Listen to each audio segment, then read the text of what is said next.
Welcome to Friday Value Video, and we are talking about cheese. And this is part 2 of this topic in conquering cheese addiction. And last week we talked about how when cheese is digested in your body, it releases casein, which is basically an opiate in the body. And this is why so many people say, I can't live without my cheese. Now, I want to move on to cheese promotion. Our government dollars at work, the government and the dairy industry have since the year 2000 have worked with fast food chains to make sure cheese is pretty much on everything. Now, you may or may not have noticed this, but cheese is now on pretty much everything you order. You can no longer order a sandwich or a salad or a side veggie without cheese being positioned on it or in it. And if you happen to have a serious and potentially health-threatening issue, you need to constantly ask for no cheese, please. If you've learned the unhealthy side effects of dairy products and you've eliminated dairy from your diet, you need to constantly request no cheese, please. If you understand other facts about cheese, which I'm going to get into in a minute, you are definitely going to want to request no cheese, please.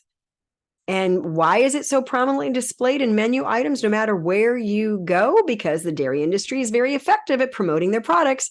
There's still a large percentage of the population who's completely unaware of the negative impact that these foods have on their bodies and their health. Even in children's lunches, you'll see packed with cheese in the sandwiches as a side dish. It's cubed or it's in strings. You still see cheese purchased in snack packs as dippers and sticks and little nibblers and countless cracker options. So why is this? It's very, very sad. So they're federally sanctioned programs.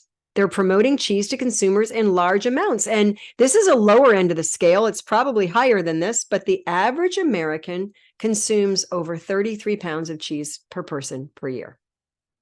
And since I'm not eating 33 pounds of cheese, that means somebody's eating 66 or more. And Dr. Joel Fuhrman tells us since cheese is usually 10 times the saturated fat as animal flesh, which is pretty high, and foods high in saturated fats are associated with high cancer rates, Dr. Joel Fuhrman names cheese as one of the 7 worst foods for health and longevity. So let's look at a couple of these facts. Cheese is 70% fat, pretty much, which is mostly saturated. And we know that that is related to atherosclerosis, which leads to heart attacks and strokes and back pain. And you might be saying, back pain? How on earth does that relate to back pain? Well, if you've ever heard me talk about lumbar artery disease and the work of Dr. Lena Kapila, who is very, very well published in her clinical studies, looking at impaired circulation to the lumbar arteries, leading to things like chronic back pain and hip pain with exercise, degenerative disc disease, and the list goes on and on. And we know what impairs circulation. It is mostly saturated fat. And this will also prevent optimal weight goals. And if you think low-fat cheese is your answer, well, they can legally label it low-fat if it's less fat than the original counterpart. But when you look at the percentage of fat, it's still not low fat. If something that started off as 70% fat is maybe 30% fat, 30% fat is still a high fat food. Sorry to burst your bubble. And we already talked about the fact that cheese creates opiates in the body as it digests, which is why it can be so addicting.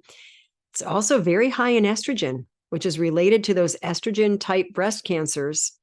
And casein is also a known cancer promoter, and I'm going to show you some books in the next segment of this that will help you understand more and see all the data.